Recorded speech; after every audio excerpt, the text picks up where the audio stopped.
Good evening friends, have a nice day. So ஒரு awareness video தான் இது. So கண்டிப்பாக வந்து எண்டு வரையும் பாருங்கள். அம்மா வீட்டுக்கு போய்ட்டோம் 2 டேஸாக. ஸோ அங்கே வீடியோ எடுக்க முடியல, சரியாக ஒர்க் வேறு, டவரும் வேறு இருக்காது அங்கே. ஸோ முடிச்சுட்டு வீட்டுக்கு வந்துட்டு ஆஃப்டர்நூன் வந்து குளிச்சுட்டு பாப்பா எல்லாம் தூங்கிட்டு இருந்தாங்க. தம்பி சின்னதாக ஸ்நாக்ஸ் சாண்ட்விச் ஏதாவது பண்ணி கொடுங்கன்னு சொல்லியிருந்தா. ரொம்ப நாளாக டைம் இல்லாமல் சரி பண்ணிவிட்டு பாப்பாவை எழுப்பிட்டு குளிக்க வச்சு பாலாத்தி கொடுத்துட்டு சாமி கும்பிட்லான்னு சாமி கும்பிட்டோம். ஸோ வந்து என்னென்னா, பாப்பா போய் சாமி கும்பிடும்போது ஊதுபத்தி வந்து அப்படியே பாப்பாவுக்கு கன்னத்துலேயே குத்திடுச்சு, அதான் சுட்டுருச்சு.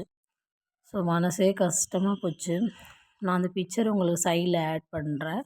ஸோ சாமி ரூமில் வந்து முடிஞ்சளவு உயரமான இடத்துல வைங்க, குழந்தைங்கள உள்ளே விடாதீங்க, கவனமாக இருங்க. இந்த மாதிரி ஆயிடுச்சு. ஸோ இது மனசே ரொம்ப சரியில்லை. அவளை அதுலேருந்து மீட்டே கொண்டு வர முடியல. போய் மிரரில் பார்த்துட்டே இருக்கேன், நான் அசிங்கமாயிட்டேனாம்மா, அசிங்கமாயிடுச்சா, இனிமேல் மூஞ்சியில் சோப் போட முடியாதா அப்படின்னு எனக்கு ரொம்ப மனசே கஷ்டமாக போயிடுச்சு. 4 மணிலேருந்து எல்லாருமே ஆப்செட் ஃபேமிலியோட.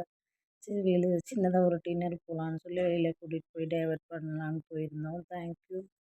ஸோ பொண்ணு இல்லை, இந்த தடம் மாறிடுமா, என்ன பண்ணுறது, என்ன ஒன்றுமே புரியலை. ஏதாவது டிப்ஸ் இருந்துச்சுன்னா மாறது ஹோம்மேட் ரெமடியாக சொல்லுங்கள். தேங்க்யூ.